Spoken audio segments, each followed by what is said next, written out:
Hello guys, कैसे हैं आप लोग। आशा है आप लोग बहुत अच्छे होंगे। बच्चों, एक बार फिर से स्वागत है आप सभी का। देखिए, अभी हाल ही में हम लोगों ने जो चैप्टर शुरू किया कंपनी, उसके अंदर हम कुछ क्लासेस कर चुके हैं और लगभग हमने जो थ्योरी पोर्शन है वो कवर कर लिया है। आज की क्लास के अंदर हम लोग बहुविकल्प प्रश्नों को डिस्कस करेंगे। राइट, चलिए तो ज़्यादा समय न लेते आज की क्लास को हम शुरू कर लेते हैं। बच्चों, आज के क्लास का जो पहला क्वेश्चन है वो है, एक संयुक्त पूंजी कंपनी का पंजीकरण है। 4 इसके विकल्प दिए गए हैं। पहला है अनिवार्य, दूसरा ऐच्छिक, तीसरा अनावश्यक और चौथा इनमें से कोई नहीं। तो आप लोग यहाँ ध्यान रखेंगे, जब भी किसी कंपनी के पंजीकरण की बात करेंगे तो कंपनी का जो पंजीकरण होता है वो अनिवार्य होता है, जबकि साझेदारी फर्म का पंजीकरण अनिवार्य नहीं होता है, वो ऐच्छिक होता है। ठीक, तो यहाँ क्वेश्चन नंबर 1 का जो ऑप्शन है वो नंबर 1 अनिवार्य, ये सही है। इसके बाद क्वेश्चन नंबर 2, निम्न में से कौन सा कंपनी का लक्षण है। कर्तव्य व्यक्ति, सीमित दायित्व, पृथक अस्तित्व और चौथा है उपयुक्त सभी। तो यहाँ क्वेश्चन नंबर 2 के जो लक्षण है वो सभी है। कर्तव्य व्यक्ति, सीमित दायित्व, पृथक अस्तित्व। तो उसका यहाँ जो ऑप्शन सही है वो ऑप्शन नंबर 4 है। कंपनी की जो विशेषता है वो आप लोगों को थ्योरी के अंदर पढ़ा दी गई है, तो आप लोग ध्यान से वहाँ से देख लेंगे। इसके बाद क्वेश्चन नंबर 3, एक निजी कंपनी में अधिकतम सदस्यों की संख्या होती है। जी हाँ बच्चों, आप लोगों के सिलेबस में जनरली निजी कंपनी और सार्वजनिक कंपनी के बारे में ज़्यादा पूछा जाएगा। यहाँ निजी कंपनी के अंदर अधिकतम सदस्यों की कितनी संख्या होती है पूछा गया है। तो यहाँ ऑप्शन जो आप लोगों का सही रहेगा वह है ऑप्शन नंबर 3, 200। बच्चों, यहाँ मिनिमम मीन्स न्यूनतम सदस्यों की संख्या भी पूछी जा सकती है।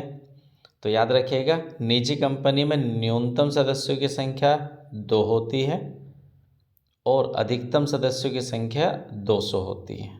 क्लियर। इसके बाद बात करेंगे हम लोग, एक सार्वजनिक कंपनी में न्यूनतम सदस्यों की संख्या होती है। जी हाँ बच्चों, अब की बार सार्वजनिक कंपनी के बारे में पूछा तो यहाँ आप लोग ध्यान रखिएगा, न्यूनतम सदस्यों की संख्या 7 होती है और अधिकतम संख्या सदस्यों की कितनी होनी चाहिए, इस पर कोई किसी तरह का प्रतिबंध नहीं होता। इसका मतलब असीमित हो सकती है। ठीक, तो सार्वजनिक कंपनी के संबंध में न्यूनतम सदस्यों की संख्या 7, अधिकतम सदस्यों की संख्या असीमित। जबकि निजी कंपनी के संबंध में न्यूनतम सदस्यों की संख्या 2 और अधिकतम सदस्यों की संख्या 200 रहती है। क्लियर।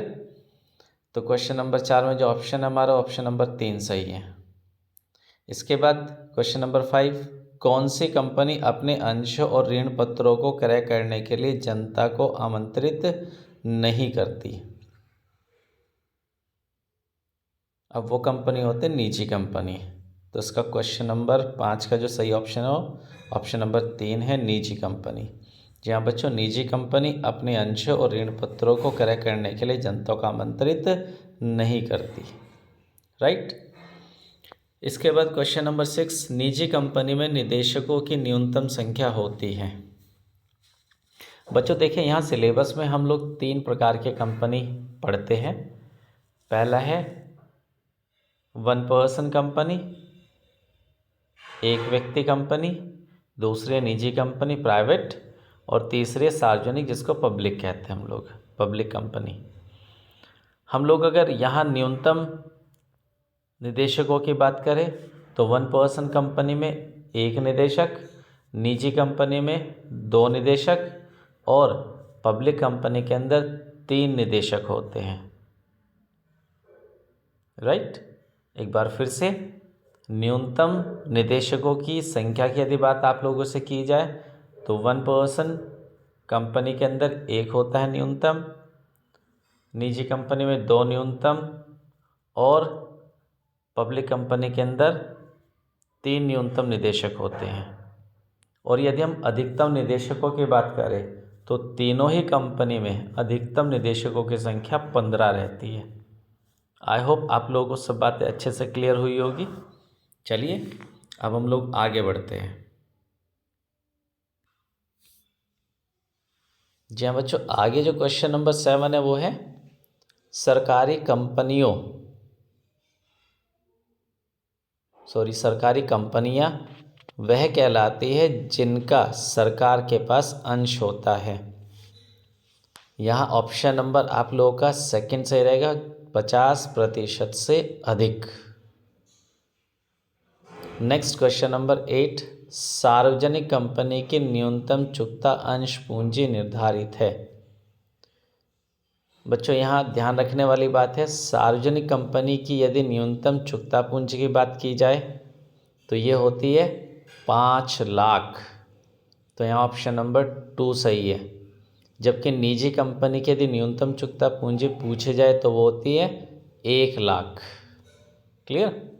चलिएगा नेक्स्ट क्वेश्चन नंबर 9, एक कंपनी के अंशधारी होते हैं। जब बच्चों जो कंपनी के अंशधारी होते हैं वो कंपनी के स्वामी होते हैं। तो यहाँ ऑप्शन नंबर 3 आप लोगों का सही है।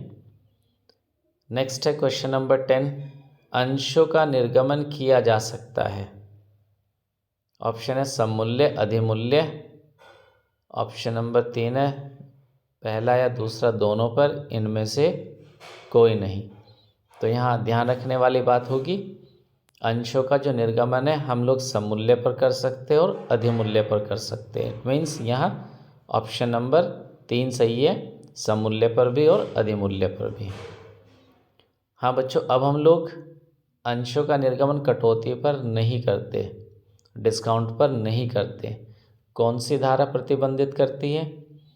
कंपनी अधिनियम 2013 की धारा 53 अंशों के निर्गमन को कटौती पर प्रतिबंध करती है। ठीक, जी हाँ, याद रहेगा कि कौन सी धारा प्रतिबंधित करती है? धारा 53। इसके बाद है नेक्स्ट क्वेश्चन 11, अपहरित अंशों का पुनः निर्गमन किया जा सकता है। बच्चों अपहरित अंशों के यदि पुनर्निर्गमन की बात करें तो यहाँ अंशों को हम समूल्य पर भी निर्गमित कर सकते हैं, बट्टे पर भी निर्गमित कर सकते हैं और प्रीमियम पर भी निर्गमित कर सकते हैं। इसका मतलब इन सब पर ऑप्शन नंबर 4 सही है। क्या होते अपहरित अंश? आप लोग के थ्योरी के अंदर हम अच्छे से क्लियर करा चुके हैं। वही जिन अंशों का हरण कर लिया जाता है उनको हम अपहरित अंश कहते हैं। नेक्स्ट क्वेश्चन नंबर 12, कंपनी अधिनियम 2013 की किस धारा द्वारा कंपनियों को अपने अंशों को कटौती पर निर्गमित करने पर प्रतिबंध लगाया गया है? अभी हम लोगों ने डिस्कस किया था, धारा 53। नेक्स्ट क्वेश्चन नंबर 13, अंशों का अधिमूल्य पर निर्गमन है। ऑप्शन 4 है आप लोगों के सामने, असामान्य लाभ, पूंजीगत प्राप्ति, पूंजीगत हानि, आयगत प्राप्ति। तो यहाँ अंशों पर जो प्रीमियम प्राप्त होता है वो पूंजीगत प्राप्ति मानी जाती है। तो ऑप्शन नंबर 2 सही रहेगा। आई होप ये वाली स्लाइड भी आप लोगों को अच्छे से क्लियर हुई होगी। चलिए नेक्स्ट, अंशधारी प्राप्त करते हैं। चाहे बच्चों अंशधारियों को जो मिलता है वो है लाभांश। तो यहाँ ऑप्शन नंबर 3 सही है। और ऋण पत्रधारी को क्या मिलता है? ब्याज। याद रखेंगे इस बात को। चलिए नेक्स्ट क्वेश्चन है क्वेश्चन नंबर 15, प्रीमियम पर निर्गमित अंशों पर प्रीमियम की राशि प्राप्त होती है। हाँ बच्चों, यदि अंशों के निर्गमन पर हम लोग प्रीमियम मीन्स अंशों का निर्गमन यदि हम प्रीमियम पर करते हैं तो प्रीमियम की राशि हम लोगों को प्राप्त हो सकती है, आवेदन के साथ भी, आवंटन के साथ भी, मांग राशियों के साथ भी। जी हाँ, तो इसका मतलब यहाँ ऑप्शन नंबर 4 हमारा सही है, उपयुक्त सभी। गुड। नेक्स्ट क्वेश्चन नंबर 16, 16 जिसको हम लोग कहते हैं, प्रीमियम का उपयोग निम्नलिखित उद्देश्य के लिए किया जा सकता है। जी हाँ बच्चों, जो अंशों के निर्गमन पर प्रीमियम हम लोग को प्राप्त होता है, उसकी राशि को हम लोग किन उद्देश्यों के लिए इस्तेमाल कर सकते हैं, वो ऑप्शन देख लेते हैं। नंबर 1, बोनस अंशों का निर्गमन बिल्कुल कर सकते हैं। प्रारंभिक व्यय को अपलिखित करने के लिए बिल्कुल कर सकते हैं। शोध्य पूर्वाधिकार अंशों या ऋण पत्रों के शोधन पर देय प्रीमियम की व्यवस्था करने के लिए बिल्कुल। इसका मतलब यहाँ उपरोक्त सभी ऑप्शन नंबर 4 सही है। अगला क्वेश्चन है क्वेश्चन नंबर 17, तालिका F के अनुसार कंपनी बकाया मांग पर किस दर से ब्याज वसूल कर सकती है। बच्चों, बकाया मांग आप लोगों ने थ्योरी के अंदर पढ़ा है। एक तो बकाया मांग, जिसको अदत्त याचना के नाम से भी जानते हैं, और एक अग्रिम याचना। ठीक, टेबल F के अनुसार यदि बकाया मांग है तो उस पर 10% और यदि अग्रिम मांग है तो उस पर 12% का ब्याज लागू होता है। तो यहाँ बकाया मांग पर पूछा गया तो ऑप्शन नंबर सेकंड 10%। इसके बाद है क्वेश्चन नंबर 18, सेबी के अनुसार पूरे निर्गमन का न्यूनतम अभिदान कितना होना चाहिए। तो यहाँ ऑप्शन नंबर 2 सही रहेगा, 90%, 90%। इसके बाद क्वेश्चन नंबर 19, अधिकार अंश किसको निर्गमित किए जाते हैं। बच्चों, जो अधिकार अंश निर्गमित किए जाते हैं वो विद्यमान अंशधारियों को किए जाते हैं। जहाँ कंपनी के जो पहले से अंशधारी होते हैं उन्हीं को ये अंश निर्गमित किए जाते हैं। तो यहाँ ऑप्शन नंबर 3 आप लोगों का सही रहेगा। इसके बाद है क्वेश्चन नंबर 20, कौन से अंश पर लाभांश की दर निश्चित होती है। बच्चों, यहाँ 2 प्रकार के अंश दिए गए, समतांश और पूर्वाधिकार अंश। तो यहाँ जो पूछा गया लाभांश की दर निश्चित होती है, तो लाभांश की जो दर निश्चित होती है वो है पूर्वाधिकार अंशों पर। तो यहाँ ऑप्शन नंबर सेकंड आप लोगों का सही रहेगा। इसके बाद नेक्स्ट क्वेश्चन नंबर 21, अंशों का हरण करने से पूर्व अंशधारियों को नोटिस दिया जाना आवश्यक होता है। बच्चों, यहाँ हम लोग ऑप्शन नंबर जी आप लोगों का जो सेकंड है ये सही है, 14 दिन। इसके बाद है क्वेश्चन नंबर 22, अंश हरण खाते का शेष कंपनी के आर्थिक चिट्ठे के किस शीर्षक के अंतर्गत दर्शाया जाता है। तो ये जो दर्शाया जाता है ये अंश पूंजी के अंतर्गत दर्शाया जाता है। तो ऑप्शन नंबर 3 आप लोगों का सही रहेगा। हरण किए गए अंशों के पुनर्निर्गमन के बाद अंश हरण खाते का शेष हस्तांतरित किया जाता है।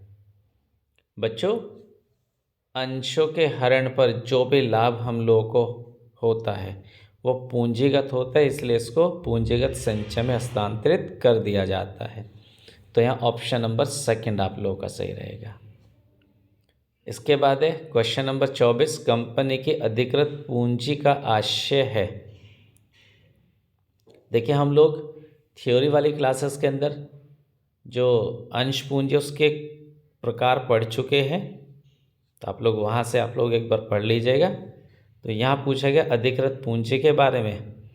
तो एक कंपनी की ऑप्शन है, देखिए ज़रा एक बार, सरकार द्वारा अधिकार संपन्न, नंबर 2 पार्षद सीमा नियम में उल्लिखित पूंजी की अधिकतम सीमा, पार्षद अंतर्नियम द्वारा निर्धारित सीमा, और इसके बाद है कंपनी लॉ बोर्ड द्वारा निर्धारित सीमा। तो यहाँ आप लोगों को जो ऑप्शन है वो ऑप्शन नंबर सेकंड सही रहेगा, पार्षद सीमा नियम में उल्लिखित पूंजी की अधिकतम सीमा। नेक्स्ट एंड लास्ट, न मांगी गई पूंजी के उस भाग को जो भविष्य में केवल कंपनी की समाप्ति पर मांगने के लिए सुरक्षित कर दी गई है को कहते हैं। बच्चों, अंश पूंजी का वो भाग जो केवल और केवल कंपनी की समाप्ति पर मांगा जा सकता है उसको हम लोग संचित पूंजी कहते हैं। आई होप आप सभी को ये सभी क्वेश्चन समझ में आए होंगे। बच्चों, इन सब क्वेश्चंस की हमने एक आंसर की भी तैयार की है जो कुछ इस प्रकार है। आप इनको नोट कर सकते हैं और इन क्वेश्चंस की बार बार प्रैक्टिस कर सकते हैं ताकि आप लोग एग्ज़ाम के अंदर यदि इनमें से कोई क्वेश्चन आए तो उसको आसानी से अटैम्प्ट कर सके। बस आज के लिए इतना ही। खुश रहिए, स्वस्थ रहिए, मिलते हैं अगले क्लास के अंदर।